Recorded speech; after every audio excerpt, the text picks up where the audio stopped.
भक्तमाल जी में एक कथा आती है, एक अंगद नाम के भक्त हुए महाप्रभु जगन्नाथ जी के। क्या नाम था? अंगद। उनके मन में बिल्कुल भक्ति नहीं थी ठाकुर जी के लिए, पर जब उनका विवाह हुआ तो उनकी पत्नी ने कहा कि मैं ठाकुर जी की परम भक्ता हूं, मैं इसी शर्त पे ब्याह करूंगी कि ना तो मुझे कथा में जाने से रोकोगे, ना मुझे सत्संग से रोकोगे, ना मुझे कभी तीर्थ जाने से रोकोगे, एकादशी व्रत करूंगी, ठाकुर जी की सेवा करूंगी, ये सब मंजूर हो तो मैं ब्याह करूंगी। तो अंगद जी ने कहा मुझे सारी शर्तें स्वीकार हैं, लेकिन एक शर्त मेरी भी है। बोले क्या? तुम जो भी करोगे मुझसे जिद नहीं करोगे कि मैं कथा में चलूं, सत्संग में चलूं, तीर्थ जाऊं, मंदिर बैठूं, एकादशी करूं, मैं कुछ नहीं करूंगा। दोनों की रजामंदी हो गई। लेकिन अंगद जी का एक स्वभाव था कि वो अपनी पत्नी से इतना प्रेम करते थे, उनके रूप से, उनके स्वभाव से, उनके क्रियाओं से इतना प्रेम करते थे, वो अगर कुछ कहते तो मान लेते थे, बस कथाएं आदि नहीं सुनते थे। एक बार उनकी पत्नी ने सोचा आज एकादशी का दिन है, मेरा जन्मदिन भी आ गया है संभवतः एकादशी को, आज अपने गुरुजनों को घर बुला के मधुर कथा कराती हूं। तो घर पे जैसी कथा कराई तो संत जन बैठ करके कथा कीर्तन कर रहे थे। इतने में ही अंगद जी आ गए। अंगद जी ने जैसे देखा कि संत महात्मा वैष्णव जन खूब सारे इकट्ठे घर में हो गए और उछल उछल के नाच रहे हैं, कीर्तन कर रहे हैं, अंगद जी को क्रोध आ गया और जाकर के उन्होंने पूरा माहौल बिगाड़ा। संत जनों को कहा निकलो यहां से, तुम्हारी धर्मशाला है, ये घर है मेरा, कोई कथा नहीं होगी, कुछ नहीं होगा, सब लोग अपने अपने घर जाओ। आज उनकी पत्नी ने कहा कि आप भक्ति नहीं करते, कथा नहीं सुनते, मंदिर नहीं जाते, मैंने फिर भी आपसे विवाह किया, लेकिन मैंने पहले ही कहा था कि मेरी क्रियाओं में हस्तक्षेप नहीं करना। अंगद जी बोले मैंने हस्तक्षेप नहीं किया, बाहर चाहे जितना सुनो, घर में कोई नहीं आएगा, मेरा घर है ये। बोले घर में नहीं आएगा, आपको पता चला कि आपके घर में कथा हो रही है तो कथा के बाद मुझे बोल देते कि कल से कथा घर में मत करवाना, ये बीच में इतना माहौल खराब करके और संतों का अपमान करने की क्या आवश्यकता थी। अंगद जी बोले अब तो हो गया, मुझे क्रोध आया। बोले आपसे तो हो गया, लेकिन एक वैष्णव अपराध आपने किया है।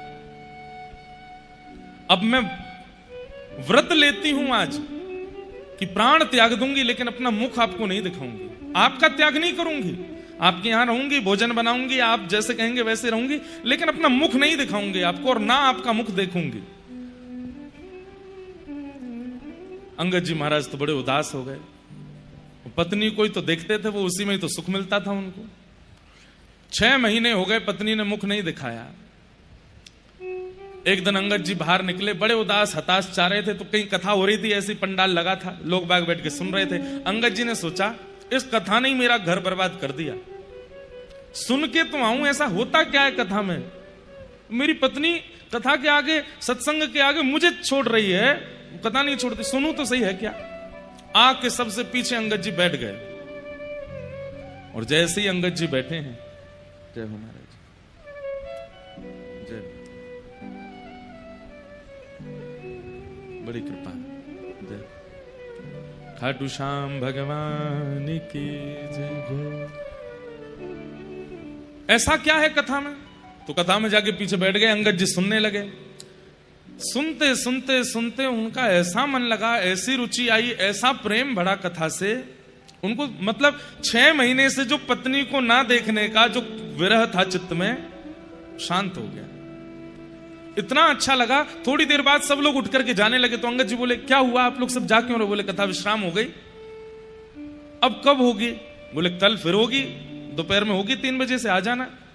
तो अंगद जी महाराज बोले अच्छा मैं आ सकता हूं? बोले हाँ आ जाना। अगले दिन अंगद जी फिर चले गए कथा में, दूसरे दिन फिर सुनी और अच्छा लगा, तीसरे दिन कथा फिर पूरी हो गई। चौथे दिन गए तो वहां कोई आया ही नहीं। किसी से पूछा, बोले भैया क्या हुआ? बोले कथा विश्राम हो गई, 7 दिन की होती है। बोले अब कहां होगी? बोले पास के गांव में हो रही है। अंगद जी वहां गए, इतना सुख और इतना रस उनको आने लगा कथा में, अब तो हर जगह कथा सुनने जाते हैं।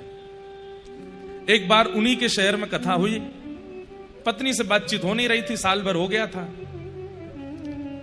कीर्तन गाया व्यास जी ने, तो आगे तो पत्नी नाच रही थी और पीछे श्री अंगद जी नृत्य कर रहे थे। अंगद जी का नृत्य ऐसा था कि नेत्रों से अश्रुपात, रोम रोम कंपायमान, प्रेम के सारे लक्षण प्रकट होने लगे।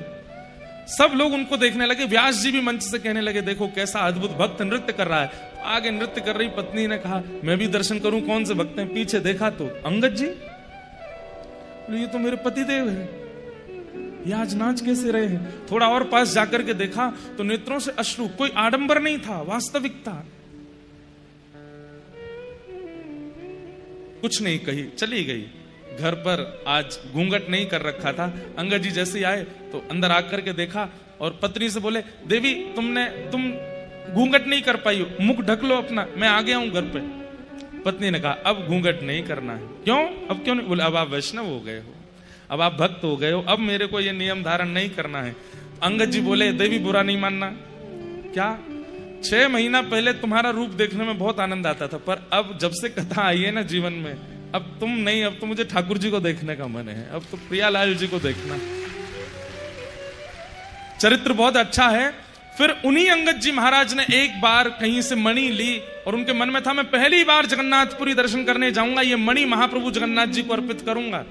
लेकिन राजाओं ने उनको बंदी बना लिया और मणि जब मांगने लगे तो उन्होंने सामने ही सरोवर देखा और जगन्नाथ जी से कहा, नाथ आप कोसों दूर हो मुझसे, लेकिन आप आजान बाहु हो, महाबाहु हो, मैं आपके पास नहीं आ सकता, मेरी मणि को आप स्वीकार करो। और उन्होंने वो मणि उस सरोवर में डाल दी। राजा ने पूरा सरोवर खलवा दिया, लेकिन मणि नहीं मिली। अंगद जी से पूछा, कहां मणि है बता दे। बोले कि जिनके लिए थी उनके पास गई। बोले, अच्छा जगन्नाथपुरी में? बोले, हाँ, चलो लेके चलो इसको बंदी बना के, अगर जगन्नाथ जी के पास मणि नहीं मिली तो तेरा सर धड़ से अलग कर देंगे। हाथों में हथकड़ियां, पैरों में बेड़ियां बांध करके अंगद जी को जब जगन्नाथ मंदिर में लेकर के गए, कपाट खुलते ही देखा तो महाप्रभु जगन्नाथ जी ने उस मणि को अपने मस्तिष्क पर धारण कर रखा था। आज तक महाप्रभु जगन्नाथ जी उस मणि को धारण करते हैं। सोचिए। तो जिन बहन का यह प्रश्न आया कि पति हमारे विमुख हैं, क्या करें? अगर पति धर्म का निर्वहन करते हैं और कथा आदि से इतनी प्रीति नहीं है तो आप इतनी चिंता मत करो। आप भी इनकी पत्नी की तरह कोई नियम ऐसा बना लो कि पति,